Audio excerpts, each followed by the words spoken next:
Today I will test two of the most played chess openings for white, the London system and the Italian game, to define which one is the best for beginners and intermediate players. I will play 3 games with the London, 3 games with the Italian against opponents of differing strength.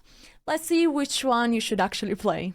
Alright, first game, and we play the London system. One of the major advantage of this opening is a simple approach, because you can play basically the London against anything that black, or almost anything that black is responding, and setup easy to remember. You're also following all the main opening principles, because you're putting a pawn in the center of the board, go out with the knight, you're developing your minor pieces.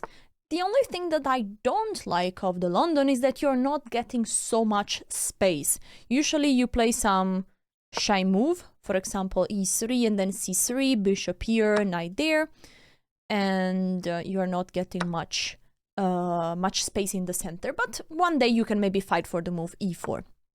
Okay, so now my opponent has already traded a bishop for a knight, which is not that convincing. Now I like the move c3, and you know why you want to go with the pawn on c3, because once you place the bishop here, you want to stop your opponent for going crazy with the knight on b4, which would be attacking your bishop, also looking at this pawn, which would be a fork. So this knight on b4 you want to stop with the move c3. To finish our development, we still need to move this knight out and then to castle, and we definitely got a good position. Now they are challenging to trade our bishop. We don't have many alternatives. Okay, let's go here, let's pin this knight. I want to keep pieces because I want to try to win in the quickest way possible. Because the question is also this one. In which of the opening can our opponent make the most mistakes? Alright, we castle. Now they went back with the bishop, which is not a great move. Usually you don't want to move the same piece twice. Also, if you can notice, there is one piece of black that is misplaced. Which one is the misplayed piece? And is this knight. Because this knight has basically nowhere to go. Cannot go here, cannot go there, cannot go there. Now one thing that actually black can think about is to play the move e5, which would be very strong, because they are threatening the fork. Okay, they are not playing that move. And this is something that if you want to play the London, you should always be alert. Anyway, I will show you the main idea of the London. We want to give a checkmate on h6. On h7. Now we trade the bishop, and I think this checkmate is coming, because after bishop takes or pawn takes, boom. So that was a win in 13 moves. I'm not sure if the Italian game can do better, but we'll try. I love the Italian game because we are also developing all our pieces very quickly and castling the king. And if we can, we will go with the pawn 2 steps in the center. So the difference between the London and the Italian is that we are saving one tempo, because we will just push a second pawn. Instead, in the London, you basically push one extra pawn. Okay, now we could go already fried liver, and I think we can go for this. I think at this level, when you are 600, 500 elo, between 500 and 1,000, the fried liver can be a very direct, straightforward opening, because we're attacking the most vulnerable point in black position. And you see, we are already getting a nice advantage. We'll take here, we give a check, the king has to move to this only square, and then we might go with the bishop back again, and now we are threatening this fork. Already we have a very nice position. This knight is going there, always ask what's their idea, not really a big purpose, so we give a check, and we are winning already a rook after 7 moves. We are doing very well. But of course, we don't have a checkmate yet. Our opponent could resign, but they keep fighting. Alright, they're attacking this pawn in the center, which was actually unprotected, so we're happy to take. What we need to do in order to win the game in the quickest way possible, we have to castle, develop our pieces, because we have some pieces that are still not playing. So we castle here. There is also a tactic that would have been very good, but I really want to go for the kill as quickly as possible, and would have been the move c3 in this position. Because I'm attacking this knight that is protecting this other knight. So if they move this knight away, I win another piece. Anyway, now I will play the move d4. you will say, oh, nice. I'm opening up this bishop, looking at this knight. If the pawn is taking, this knight is free. Also, I'm opening up the file where the queen and the king are, and I'm ready to complete my development, bring all the pieces, and go for the kill. The knight went back.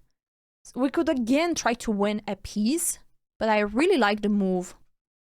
Rook e1, wanting to take here. Also, queen check is starting to become very nice.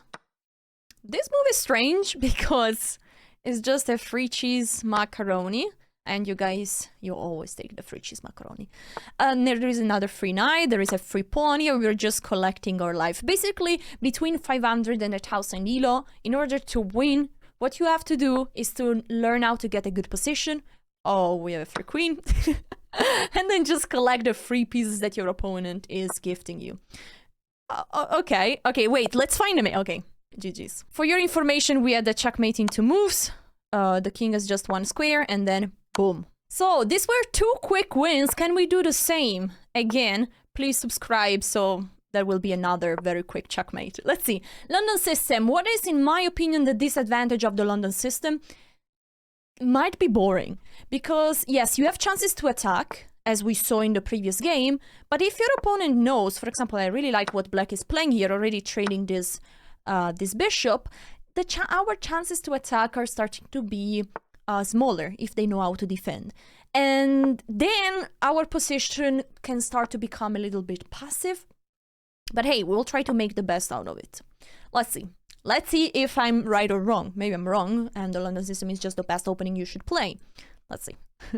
I will play c3, knight there. This is very cool with the London system, that you can just start off the game in a very confident way, because you know what your moves are, and you can just make them. There are a few traps that you should be alert, but if not, it's a very solid opening. Now, I'm thinking about going already crazy with knight there, but you know what, we'll go g4 and g5. The cool thing of the London is that you can attack. We have an open file that we can use. Okay, this is a mistake now, because I'm taking here, that's a check, and already the h file was so useful. So again, even if we raise the level, now I'm playing against 1000 elo, my opponents are making big mistakes. So once I move this bishop, I could move this attacking the knight, but the knight is clearly covering. So I will just go back, maybe here, so I can bring the queen and give mate. Ha, that's a cool plan. Let's go with the queen here. I'm threatening checkmate. I think like something like a 5... This works! 14 moves! That's incredible! Before moving on to the next game, let me talk to you about Surfshark, an excellent and reliable VPN. What is a VPN? A VPN, or Virtual Private Network, is a tool that encrypts your internet traffic and hides your IP address to ensure a secure and private connection to the internet. I've recently been traveling for 6 weeks around the United States, and no subscription has been so useful like the one to Surfshark, which hides all your online activities, stopping third parties from collecting your data. You can also use Surfshark to get cheaper flight tickets, as most websites use your location to tailor prices for their products. With code SAMTERAMO, my surname is pretty long, you can get your Surfshark subscription with 4 additional months for free. And there is no risk because they also offer a 30-day money-back guarantee. Thank you so much, Surfshark, for sponsoring this video. Link in the description. So let's try. Italian. Can the Italian do better than 14 moves? This will be tough. What is the advantage of the Italian? All of them. What is the disadvantage? The disadvantage might be that after one e4, your opponent can respond with many other moves. e6, d6, c5, c6. And this is true, but also e5 is really by far the most played move. So it's a less simple approach in terms that you might have to be ready to play also against other things. But on the other side, it's also less boring because you have more variety. So I just love this. All right, my opponent is playing the anti-fried lever because they want to stop me from going with the knight out. Now, I think this is a waste of time and we will try to exploit it. Let's castle, and I want to play the move d4 next. There we go. my opponent pushes, I'm playing e5, winning a tempo, and I will have a lovely position.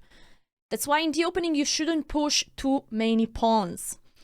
And I love the Italian because usually in the Italian you push 2 pawns, the E and the D pawn, just to allow all your pieces to get developed in the most effective squares. Please like this video if you're also in love with this opening. Wait a second, because I'm looking I see some very nice things. Okay, so if I take, I might have some tactics winning the queen, but this just works if my opponent takes with the knight. So pawn takes, knight takes, knight takes, pawn takes, I take here, and if they take, I win the queen. There is still the move king e7, which doesn't win the queen, and anyway, after pawn takes, they can just take with the knight, and I don't want to trade the queen so early. So I will just develop my knight, develop my bishop, and I have a very, very good position. Okay, bishop here is marred, they are pinning. Now suddenly I have to be careful about this pawn because the knight is no longer protecting it. I will now take this pawn because it feels necessary. My opponent has a very strong move, they can just take back with the knight and they're exploiting the pin. But we have a good defense and we are still ahead in development. We have more control over the center, so that's a fine position. We go back with the bishop, protecting this knight, and now they could trade everything, and at this level people love to trade, but even there they have some issue because my bishop is very strong pointing there, the queen is very active, this pawn is very strong controlling central squares, and this king is still stuck in the middle of the board. We already castle, we are doing fine. They are not taking and they're playing this move, which is pretty much a waste of time. I will just keep going with my development. This is what you should also do. Please take a piece of paper and write down a checklist for every opening, no matter what opening you play. First, control the center by pushing a pawn. 2, develop all your pieces in the most active squares. 3, castle, and you're fine. Don't move the queen out too early. Don't push too many pawns. Are you writing? Are you writing? And the third don't is, do not move the same piece twice. Of course, if your opponent is attacking your piece or if it's necessary, you can move the same piece twice. But as a rule of thumb, don't move the same piece twice. And you will be fine, I promise you. There we go. We have traded a few pieces. My opponent is still...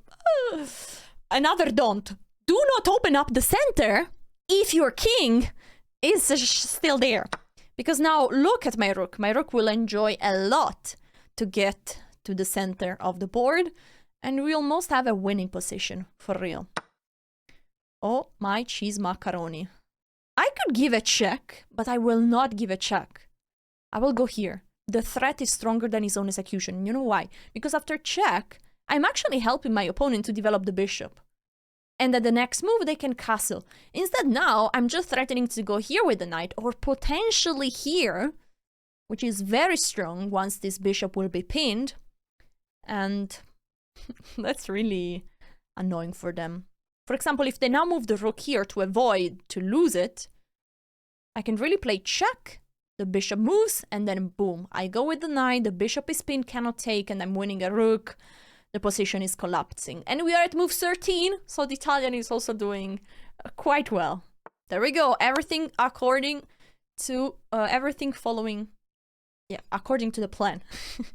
Sorry, my English is sometimes very funny. We give a check, we are winning a rook. It's almost checkmate, almost.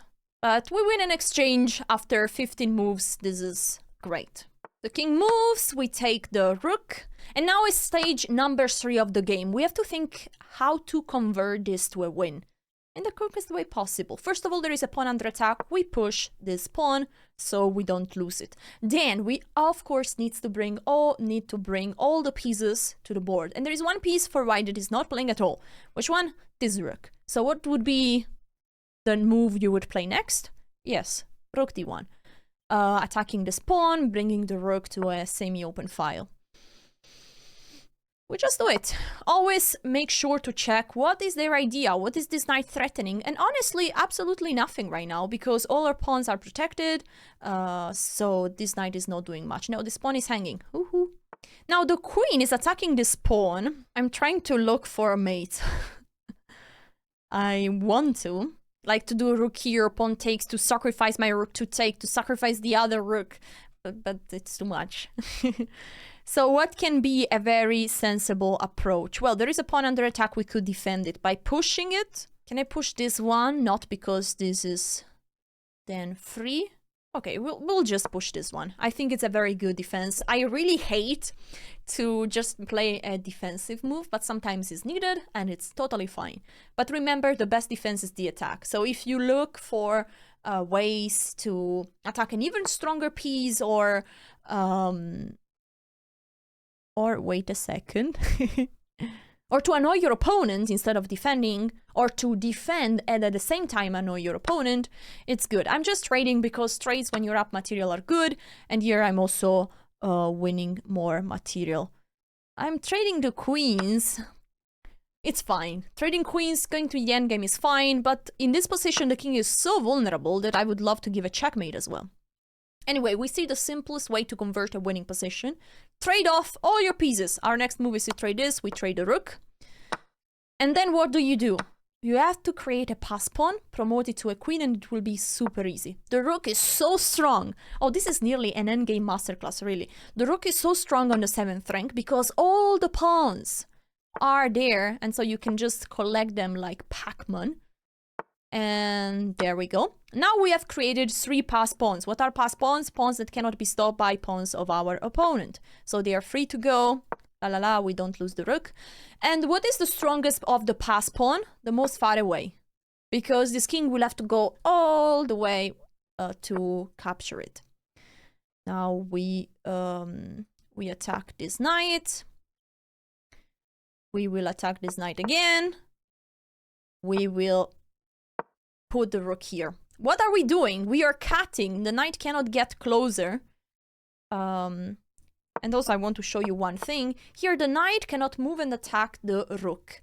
Once you are 2 squares in diagonal to a knight, the knight cannot attack you. And now we just push the far away pass pawn. This is a nice red carpet in front of our a pawn.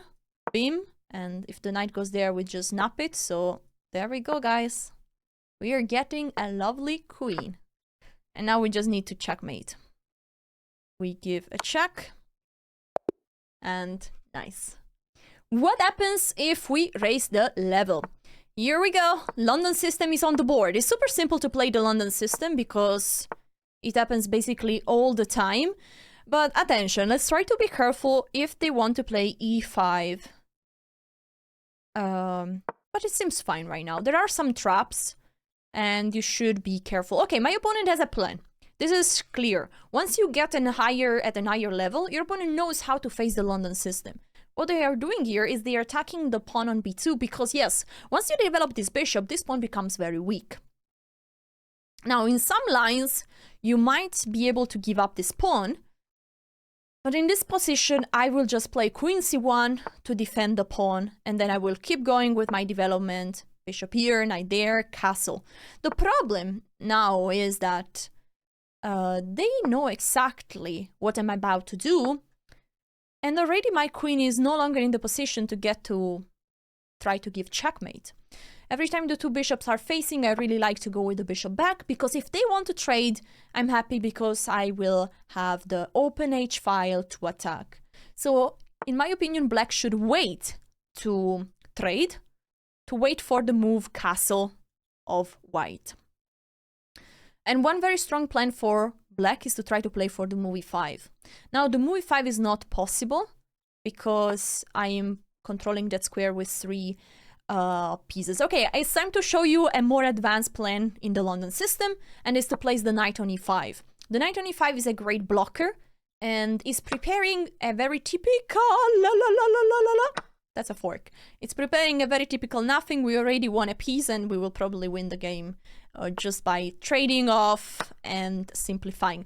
Oh, this London system is actually strong. To win quick. Lots of quick wins. Okay, so I will just try to bring the queen. Nah, I think this level is too strong. Let's open up the center. Let's open up the center, try to trade pieces. Let's play logical, because I could try... Now I play this, very nice. Because this gives me more chances to attack. Let's bring this knight here. very strong, going towards the king. So in this position, it's very smart to try to trade pieces, but also attack the king. And now it's exactly what I'm doing. There we go. We trade pieces, but look at my bishops. Oh boy, those are monsters. Now my queen is sliding here, and this is convincing. Wow. This was 19 moves. I hope the London system is not the best opening. So this could be the final game of the video. We have e4, we have e5, knight out, attacking the pawn.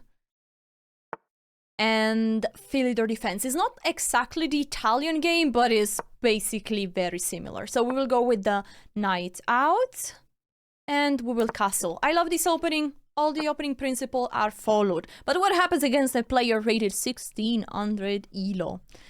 Let's see. I think we should go for the center. Nice. We are... What? How is he blundering a pawn like this? I'm just taking, right?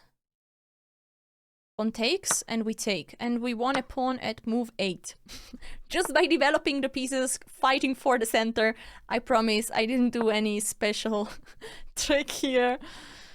Yeah, so I think like some people, when they write under my videos, Alessia, you make it look easy. But actually... if you play consistently good moves, your opponent will make mistakes under pressure. Is 100% guarantee. It's not a trick. It's not that I do magic. It is like this. We all make mistakes. But if you don't make them, your opponent will eventually do them. So it's usually very, very powerful to play good moves. So let's try to be very strong. We need to bring all our pieces. What is the piece that is missing? The rook. Where do we bring the rook? On this file. Why? Because we are looking at the queen and we want to play the move e5. Now, we have an extra pawn, but it's still not so easy to convert this to a win. There are 2 ways to convert this to a win. Actually, 3. Way number 1 is trade off all the pieces, get to an endgame, win the endgame. Number 2, we use the extra pawn to try to start an attack towards the king. We give checkmate because we have more attackers. 3, which is always the most effective, mix 1 and 2 together and try to make the strongest move according to the position. So now we are... I thought we were winning a pawn. We're winning a piece. Because the knight is no longer defending the bishop, so we are getting even more material. This is even nicer. So we are trading pieces by winning even more material. So we are increasing our material advantage. We will bring also a rook attacking this knight. And the knight is moving out of the way. We trade. Now attention, if the queen go... okay. Queen doesn't go to take the pawn. Let's go with the knight. This is gonna be juicy. A few more moves and we are done. Attacking the rook, and we have another fork. I just have to make sure that all the tactics are working for us, but they are. So that's a nice fork. We take here, we have a full extra rook, guys. A full extra rook. We will just try to give a back rank checkmate. I know that now the queen will give this check, which is sensible. Stopping the checkmate. In that case, let's bring the queen here. No, there's a pawn under attack. Let's push this pawn. I don't want to give anything. What is the idea? I might want to push the pawn even forward. Let's just go. And now if the pawn takes... Hook! Oops. Oops, I did it again. Let me know in the comments which openings I should test next. I still like the Italian game, but it's your decision. Would you like to keep going with the Italian game or with the London system? I will see you guys next time. Thank you for watching.